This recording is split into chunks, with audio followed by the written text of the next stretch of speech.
Chettinad Cement, 63 years of excellence. Your perfect concrete choice.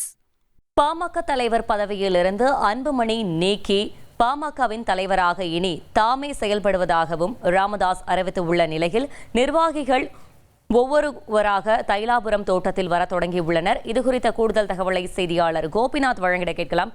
Gopinath, வணக்கம். அங்கு கள நிலவரம் எப்படி இருக்கிறது? தகவல்களை சொல்லுங்க. தமிழக அரசியலில் மிகப்பெரிய பரபரப்பை ஏற்படுத்தியது இன்று தைலாபுரம் தோட்டத்தில் பாமக நிறுவனர் டாக்டர் ராமதாஸ் அவர்கள் கொடுத்த பேட்டி. இதில் அவர் சொன்ன விஷயம் பார்த்தீங்கன்னா, பாட்டாளி மக்கள் கட்சியை கிராமம் கிராமமாக சென்று வளர்த்தவன் நான், இந்த கட்சியோட நிறுவனர் நான், இன்று முதல் கட்சி தலைவர் பொறுப்பை நான் ஏற்றுக்கொள்கிறேன். அதாவது வருகின்ற 2026ஆம் ஆண்டு சட்டமன்ற தேர்தலை முன்னிட்டும் இளைஞர்களை வழிநடத்த இந்த கட்சியின் தலைமை பொறுப்பை நானே ஏற்றுக்கொள்கிறேன். ஏற்கனவே பதவி வகித்த டாக்டர் அன்புமணி ராமதாஸ் இனி செயல் தலைவராக மட்டும் பதவி வகிப்பார் என்று அவர் ஒரு அறிவிப்பை வெளியிட்டிருந்தார். இதனால் தமிழக அரசில் மிகப்பெரிய பரபரப்பு ஏற்பட்டது.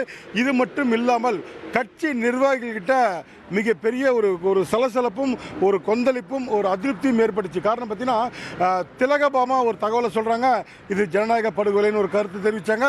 இதே போல் பாமக நிறுவனர் டாக்டர் ராமதாஸ் வீடு திண்டிவனத்தில் இருக்குங்க. அங்கேயும் பாமகவினர் ஒன்று கூடி மீண்டும் அன்புமணி ராமதாஸ் தலைவராக பொறுப்பேற்க வேண்டும் என்பது அவங்களோட கோரிக்கை முழக்கமாக இருந்துச்சு. அந்த இடத்துல ஒரு சலசலப்பும் ஒரு பதற்றமும் ஏற்பட்டுச்சு. அங்கிருந்து அனைவரும் கலைந்து சென்றார்கள். தற்போது பேட்டியை முடிச்சுட்டு பாமக டாக்டர் ராமதாஸ் அவர்கள் ஓய்வெடுக்க சென்றுட்டாருங்க. 4 மணிக்கு மேலே இப்போ எழுந்துட்டாரு. இங்கே வந்து பார்வையாளர்களை பார்க்கறதுக்கு தயாராக இருக்கார். இந்நிலையில் பாமக டாக்டர் ராமதாஸை சந்திக்க முதல்ல பார்த்தீங்கன்னா மயிலம் சட்டமன்ற உறுப்பினர் சிவகுமார் இங்கே உள்ளே போயிருக்காரு டாக்டர் ராமதாஸ் அவர்களை பார்க்க. அதே போல் அவரது மகள், பெரிய மகள் காந்தி, அதாவது வந்து அவங்களும் இப்போ உள்ளே போய் பார்க்க போயிருக்காங்க. முகுந்தனோட தாய். டாக்டர் ராமதாஸோட அறிவிப்பு எந்த அளவுக்கு இருக்குது, அவரோட மனநிலை எந்த அளவுக்கு இருக்குது, அவர் என்ன ஒரு முடிவு எடுத்திருக்காருன்றதை பேசுறதுக்காக அடுத்த கட்டமாக பார்த்தீங்கன்னா சேலத்தோட முன்னாள் சட்டமன்ற உறுப்பினர் கார்த்தி போயிருக்காரு. அதே போல் இன்று மதியம் கருத்துக்களை தெரிவித்த பாட்டாளி மக்கள் கட்சியோட பொருளாளர் அவங்களும் இப்போ உள்ளே போயிருக்காங்க. அவங்களும் டாக்டர் ராமதாஸ் சந்திக்க உள்ளே போயிருக்காங்க.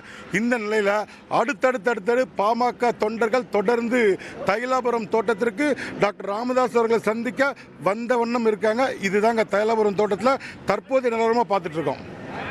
தகவல்களுக்கு நன்றி Gopinath. Chettinad Cement, 63 years of excellence. Your perfect concrete choice. செய்திகளை உடனுக்குடன் தெரிந்து கொள்ள உடனே சப்ஸ்கிரைப் பண்ணுங்க.